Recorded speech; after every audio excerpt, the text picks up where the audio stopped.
我哋入過嚟青藏文化博物館啦。呢個有咩睇呢？冇錯啦，呢個就係睇個全世界最大嘅坦克啦。嗰個坦克係喺4樓上高嘅，所以我叫上高睇咗下低。絲綢之路青藏高原文化廳，我係入去睇下啦。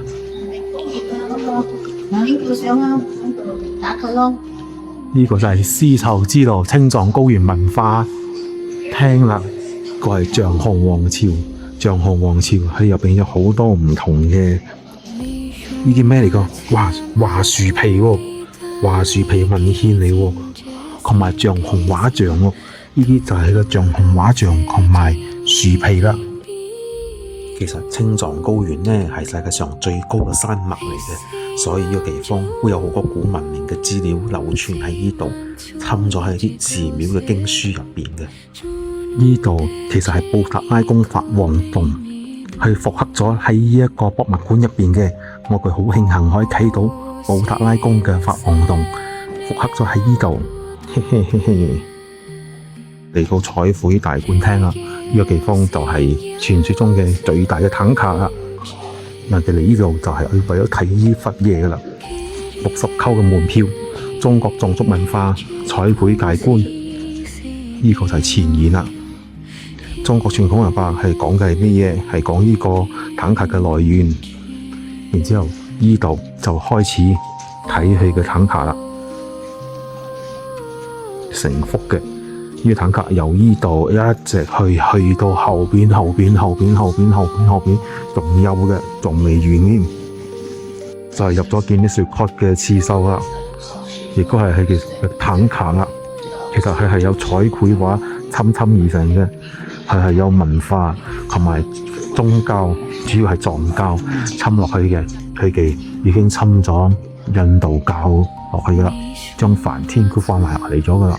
你睇到梵天喺呢度，同埋地色天像都有添。呢個係地色天像，嗰個係梵天像。喺佛教嘅觀念嗰度呢，佢係有4大護法嘅，就係4大天王喺呢度啦。坦克點樣做呢？就係用朱砂、黃鹼、紅黃唔同嘅礦物礦石而製造而成嘅。呢個係5彩顏料啦。其實呢個坦克咧係佢有古仔嘅，而嗰啲以宗教信仰嚟講咧，就會講係佛教嘅嘢。其實呢度係講緊世界價值觀係點樣嘅。首先係講緊呢個世界係有欲界、色界、無色界33天演變而成嘅。呢個世界嘅眾生係點樣嚟嘅？跟住咧係有一個欲海嘅海溝咧嘅生物咧係點樣喺海溝繁殖出嚟嘅？同你哋科學家所研究嘅係差唔多上下嘅。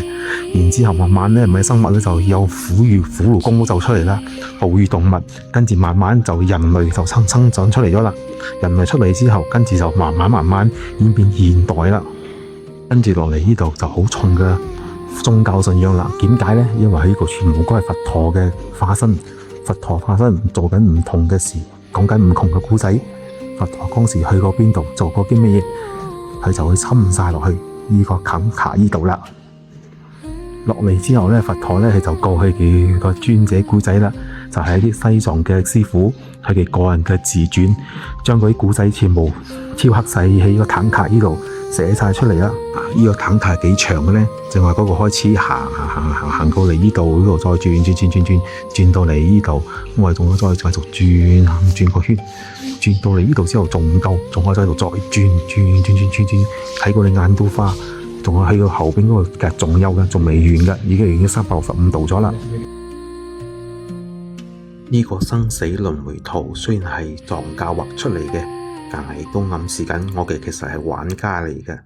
呢個遊戲運行邏輯呢，係要依靠要求、動力同埋入戲嚟運作嘅。而玩家喺遊戲中可以扮演6種唔同嘅角色。呢個遊戲亦都寫好咗12個章嘅劇情等你去體驗嘅。而揸住呢個輪迴盤嘅呢，就叫做焰魔啦。呢個焰魔呢，就係呢個 server 嘅名，佢係負責統計數據嘅運行嘅。最後最左上角呢個呢，就係佛陀啦，亦都代表覺醒者，即係暗示緊你幾時清醒嘅時候呢，就離開個 server，唔再搞呢個遊戲啦，俗稱涅槃。接落去一部分就係神話噶啦，呢度好多菩薩、佛像、守護神，其實全部都係來自苯教嘅。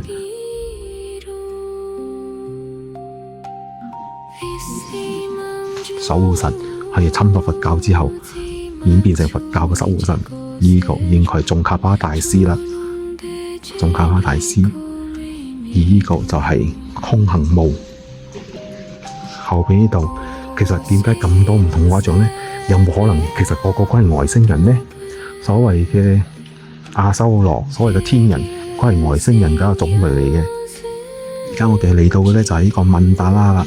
呢個曼達拉咧，其實係嗰啲大師喇嘛喺佢冥想嘅時候所睇到嘅圖案嚟嘅。然之後醒咗之後咧，佢就將個圖案咧畫出嚟。呢個係其實將佢漂拌出嚟啦。呢啲就係全部曼達拉。蓮花生大師傳啦，蓮花生大師係點樣嘅咧？好容易揀，好容易認嘅啫啦。有鬍鬚嗰個就係啦。因為蓮花生大師係畫出嚟嘅畫像係咁樣嘅。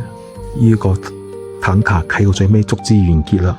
後邊呢度佢就係介紹西藏醫學啦，人體學、人嘅身體結構，跟住食咩嘢藥，同埋係第一個醫學家係邊個，佢都顯示晒出嚟呢度啦。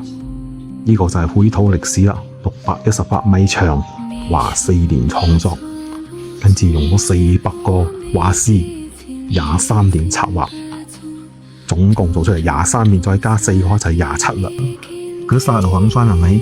你如果有聽講過，咪係講嗰個西藏嗰度啊？有啲人係咪喺佢細個嘅時候係咪無端端病咗之後一醒咗係咪就成個口噏噏講一啲係咪古仔出嚟啊？即係咁年一個古仔出嚟啊？其實係講緊一個沙羅肯山嚟嘅。而家我哋喺嘅地方就係青海啦。其實正式吐蕃咧係有2個地方嘅，一個就係青海省，另外一個咧就係西藏。如果我哋愛去西藏嘅話咧，就係西藏美星。冇錯，就係呢個布達拉宮啦。我哋嘅地球啦，物質啊，即係呢4種啊，地水火風啊，嚟組合而成嘅嘢嚟嘅，就係地水火風。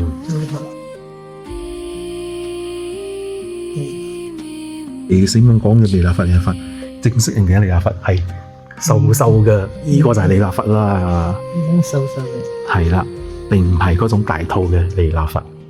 唔經唔覺。我哋逐之行到最尾啦，呢個365度轉，呢個係最尾啦。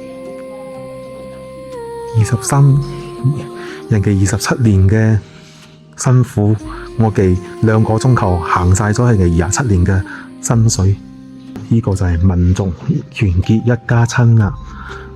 呢個就係中國嘅各種唔同民族服飾、服裝。